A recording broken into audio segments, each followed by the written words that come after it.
Quelques grammes de bonheur à consommer sans modération. N'hésitez pas à liker, commenter et n'oubliez pas de vous abonner et activer la cloche. C'est parti. Quelques grammes de bonheur. Quelques grammes de bonheur. Quelques grammes de bonheur. Quelques grammes de bonheur. Quelques grammes de bonheur. Quelques grammes de bonheur. Quelques grammes de bonheur. Quelques grammes de bonheur. 4 grammes de bonheur.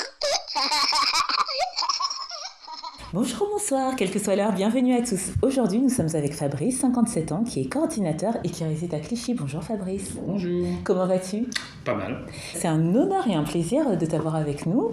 Fabrice, tu résides à Clichy. Sais-tu comment s'appellent les habitants de cette ville ? Est-ce que je connais les habitants de cette ville ? Le nom de ces habitants ? Les Clichychois, oui. Les Clichychois, c'est cliché, non ? C'est cliché. Mais c'est tellement bien quand c'est cliché. C'est vrai, et fait-il bon vivre à Clichy ? Maintenant, oui. Oui. A priori, ce n'était pas forcément toujours le cas, mais ces dernières années, c'est tellement proche de Paris que c'est devenu tellement bobo. D'accord. Alors, c'est pas forcément un avantage, mais en tout cas, les problématiques qu'il pouvait y avoir il y a quelques années Oui. par rapport au deal et ce genre de problématiques se sont largement améliorées. D'accord. Et aujourd'hui, oui, on peut marcher tranquille dans les rues de Clichy. D'accord, et tu dis que c'est proche de Paris, donc j'imagine que c'est en Île-de-France ? Ça touche le 17e arrondissement. C'est de l'autre côté du périph'. De l'autre côté du périph', ça c'est le 92. titre d'un film, non ? Oui, c'est pas forcément une référence non plus. Hein. Chacun ses goûts, dirons-nous. Et tu es coordinateur, est-ce que tu peux nous expliquer en quelques mots en quoi consiste ce métier ?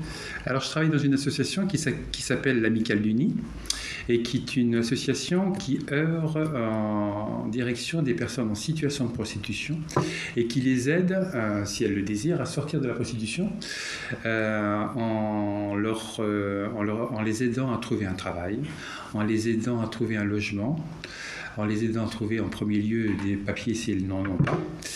Et moi, le travail que je fais avec mon équipe, c'est du travail de rue.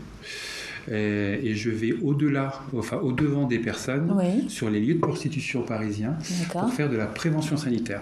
D'accord. Et notre but avec notre antenne mobile, c'est de s'arrêter à chaque fois que nous voyons une personne en situation pour se présenter si elle ne nous connaissent pas et puis l'inviter à rentrer dans notre véhicule pour boire un chocolat chaud, enfin une boisson chaude, échanger avec elle sur les problématiques sanitaires qu'elle pourrait avoir, sur ses désirs éventuels de quitter la prostitution. Et après, si la personne le veut, on l'invite à venir dans nos bureaux pour continuer l'entretien qui a débuté dans le bus. D'accord, écoute, c'était très clair. Cela dit, tu as dit quelque chose qui m'a un peu interpellée. Tu as dit en situation de prostitution. Pourquoi est-ce que tu ne dis pas des prostituées ? Je ne dis pas des prostituées parce que comment dirais-je...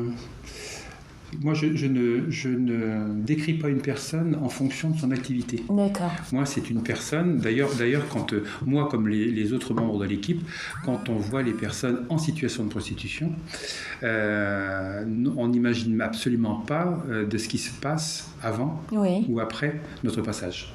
Nous, les personnes qui montent dans le bus, ce sont des personnes. On peut parler de prostitution, effectivement, mais une chose dont on ne parle jamais, et on ne questionne jamais les personnes sur ça, c'est sur le tarif qu'elles peuvent prendre, quelles prestations elles font.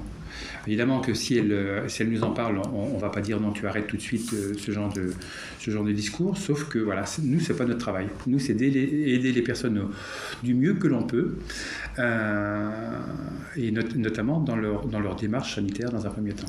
D'accord, merci pour ces éclaircissements. Cela me fait penser à un autre épisode où je crois nous avions eu un éducateur qui parlait de personnes en situation de handicap. Et tu rejoins un peu ça, c'est que ce n'est pas ce qui définit les personnes.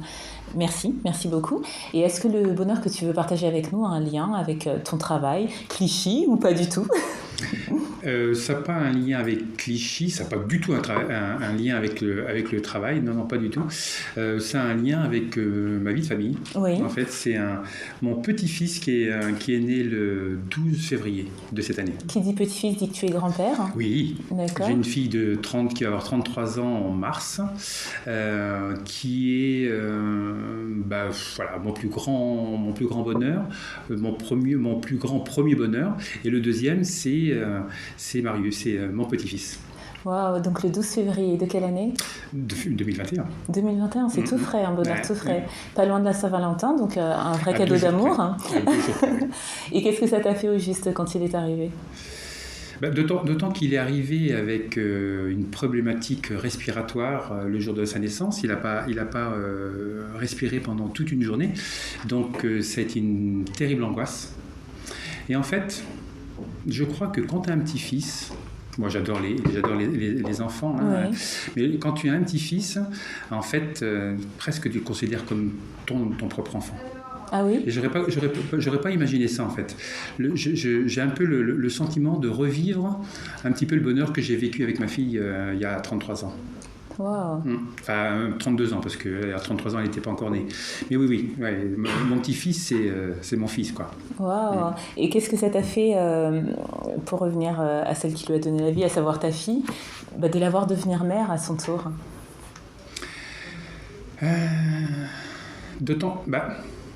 Le problème de ma fille qui est devenue mère, c'est que sa propre mère est partie avant de connaître son petit-fils.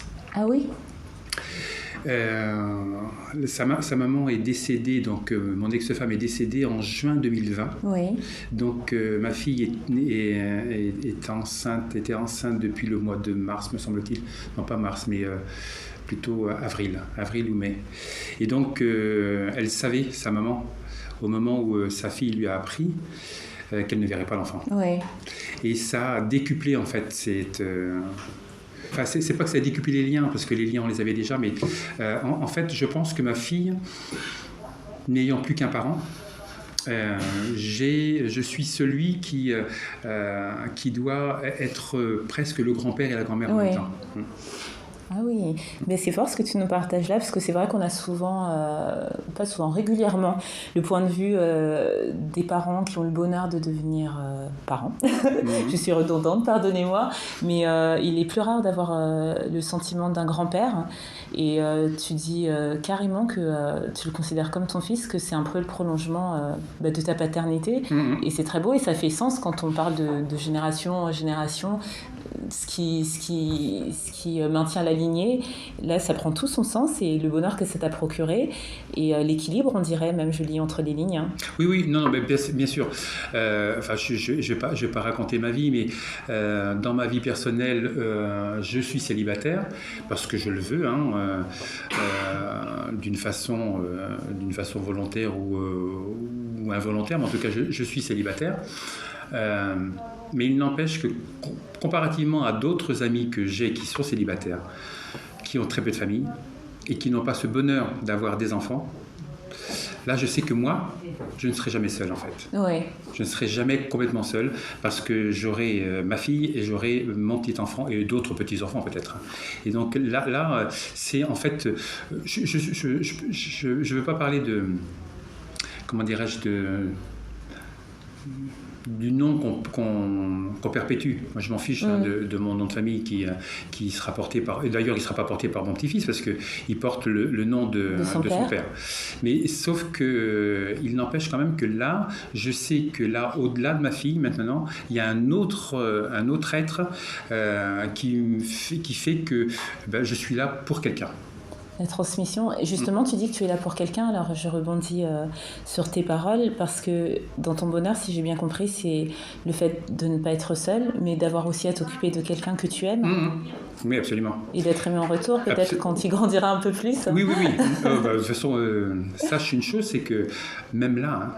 Tu le sens ? Non, mais non seulement je le sens, c'est que quand il est à la maison, tu peux rien faire d'autre.